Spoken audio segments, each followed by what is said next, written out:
just as the Son of Man did not come to be served, but to serve and to give his life as a ransom for many. Matthew 20:28.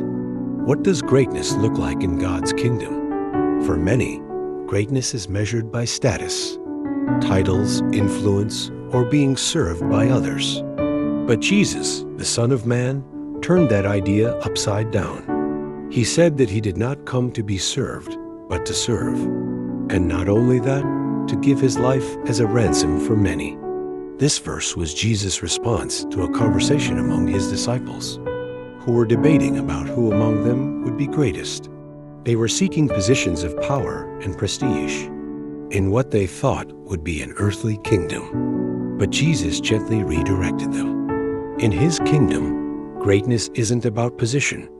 It's about posture, a posture of humility, a heart that serves.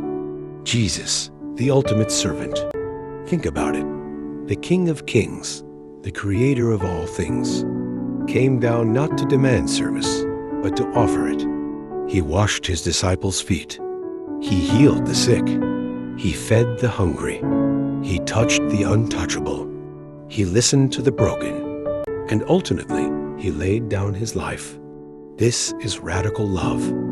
This is divine humility. This is the heart of true leadership, serving others even at great personal cost.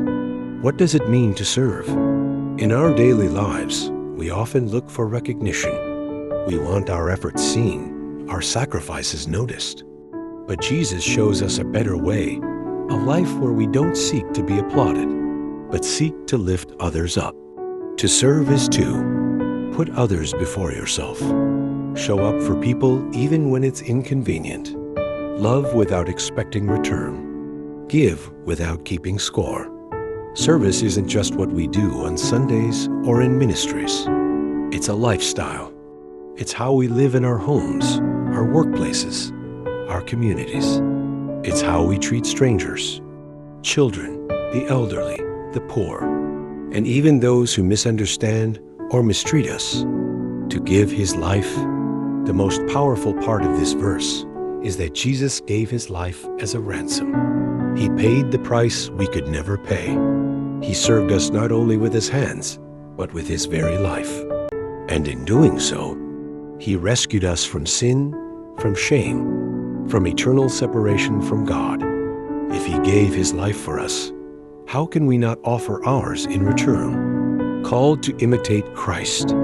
As followers of Jesus, we are not just called to believe.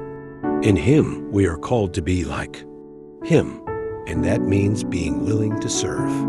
We may not all be called to die a martyr's death, but we are all called to live a servant's life. In a world that glorifies self-promotion, Jesus invites us into something countercultural, self-denial and humble service. Who in your life is God calling you to serve more intentionally? Are you willing to lay down your pride, your preferences, and your comfort for the sake of others? How can you model Jesus' servant-hearted love this week?